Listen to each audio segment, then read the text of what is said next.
നമസ്കാരം. സ്വകാര്യ ടെലികോം കമ്പനികളെ പിന്നിലാക്കിക്കൊണ്ട് BSNL മുന്നോട്ട് തന്നെ പോയിക്കൊണ്ടിരിക്കുന്നു. നിരക്ക് കൂട്ടിയ ടെലികോം കമ്പനികളുടെ നടപടികൾ സഹിക്കവയ്യാതെ പല ഉപഭോക്താക്കളും BSNLിലേക്ക് ചേക്കേറുന്നതിനിടെ പലതരം റിപ്പോർട്ടുകളാണ് BSNLുമായി പുറത്തു വന്നുകൊണ്ടിരിക്കുന്നത്. ഇതിനിടെ മറ്റൊരു സർപ്രൈസുമായിട്ടാണ് ഇപ്പോൾ BSNL രംഗത്തെത്തുന്നത്. BSNL 5G smart phone അവതരിപ്പിക്കാൻ ഒരുങ്ങുകയാണ് കമ്പനി എന്നതാണ് പുറത്തുവരുന്ന റിപ്പോർട്ട്. പണിപ്പുരയിലെ ഫോണിൽ 200 MP ക്യാമറയും 7000 mAh ബാറ്ററിയും മറ്റ് നൂതന ഫീച്ചറുകളും ഉണ്ടെന്നാണ് പുറത്തുവരുന്ന റിപ്പോർട്ടുകളിൽ നിന്ന് വ്യക്തമാകുന്നത്.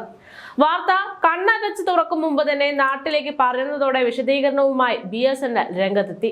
ഇത്തരത്തിൽ ഫോൺ അവതരിപ്പിക്കാൻ BSNL നിലവിൽ ഉദ്ദേശിച്ചിട്ടില്ലെന്നും വ്യാജ വാർത്തകളെ മുഖവിലേക്ക് എടുക്കരുതെന്നും BSNL മുന്നറിയിപ്പ് നൽകുന്നു.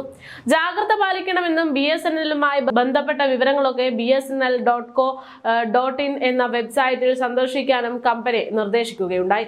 എന്തായാലും BSNL ഫോൺ അവതരിപ്പിക്കുന്നില്ല എങ്കിൽ പോലും അടുത്തു തന്നെ അത്തരത്തിലുള്ള റിപ്പോർട്ടുകൾ വന്നാൽ അതിശയപ്പെടാനില്ല. നമ്മുടെ ജിയോ പോലുള്ള കമ്പനികളൊക്കെ നമ്മൾ കണ്ടതാണ്. കാരണം അതായത് ഫോണും സിമ്മും ഒക്കെ കമ്പനി അവതരിപ്പിച്ചത് കൊണ്ട് തന്നെയാണ് ജിയോ വളരെയധികം ശ്രദ്ധയാകർഷിച്ചത്. അതുപോലെ ഇനി BSNL ഇതുപോലൊരു തന്ത്രം ഉപയോഗിക്കുമോ ഇല്ലയോ എന്നതൊക്കെ കണ്ടറിയണം. എന്തായാലും കഴിഞ്ഞ ദിവസമാണ് BSNL ഫൈബർ ബ്രോഡ്ബാൻഡ് ഉപഭോക്താക്കളെ ആകർഷിക്കാൻ മൺസൂൺ ഓഫറുമായി പൊതുമേഖലാ ടെലികോം കമ്പനിയായ BSNL രംഗത്തെത്തിയത് ജനം ഏറ്റെടുത്തത്. 3 മാസം 499 രൂപ നൽകേണ്ടിയിരുന്ന അടിസ്ഥാന പ്ലാനിന്റെ വില 100 രൂപ കുറച്ച് 399 ആക്കിയതായിരുന്നു അന്ന് തീരുമാനമെടുത്തത്. പരിമിത കാലത്തോളമുള്ള ഓഫറാണ് ഇതെന്ന് BSNL അറിയിച്ചിരുന്നു. ഇതോടെ പുതിയ കണക്ഷൻ എടുക്കുന്നവർക്ക് ആദ്യത്തെ 1 മാസം സൗജന്യ സേവനമുണ്ടാകുമെന്നും അന്ന് BSNL അറിയിച്ചു. എന്നാലും BSNL വളരെ വലിയ രീതിയിൽ തന്നെ മുന്നോട്ട് പോയിക്കൊണ്ടിരിക്കുകയാണ്. സ്വകാര്യ ടെലികോം കമ്പനികളെയൊക്കെ പിന്തള്ളിക്കൊണ്ട് തന്നെയാണ് BSNLന്റെ ഓരോ ചുവടും മുന്നോട്ട് പോയിക്കൊണ്ടിരിക്കുന്നത്.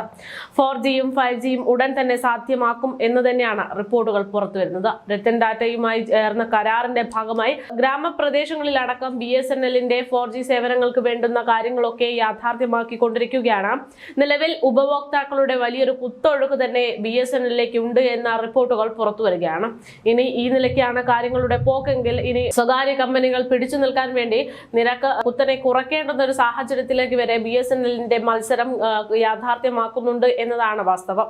ഇനി അഥവാ BSNL ഈ തരത്തിൽ ഉപഭോക്താക്കളെ പിടിച്ചുകൊണ്ടിരിക്കുകയാണെങ്കിൽ ഒരുപക്ഷെ സ്വകാര്യ കമ്പനികൾ പിടിച്ചു നിൽക്കണം എന്നുള്ളത് കൊണ്ട് തങ്ങളുടെ നിരക്ക് കുറയ്ക്കാനുള്ള സാധ്യതയും തള്ളിക്കളയാൻ സാധിക്കില്ല. എന്തായാലും നിലവിൽ BSNL അതിശക്തമായി തന്നെ മുന്നോട്ടേക്ക് കുതിച്ചുകൊണ്ടിരിക്കുകയാണ്. സ്വകാര്യ ടെലികോം കമ്പനികളെ പോലും ആശ്ചര്യപ്പെടുത്തിക്കൊണ്ട് തന്നെയാണ് BSNLന്റെ വളർച്ച. ഓരോ ദിവസവും ഉപഭോക്താക്കളുടെ എണ്ണം വർദ്ധിച്ചുകൊണ്ടിരിക്കുന്നു എന്ന് തന്നെയാണ് BSNLിൽ നിന്ന് പുറത്തുവരുന്ന റിപ്പോർട്ട്.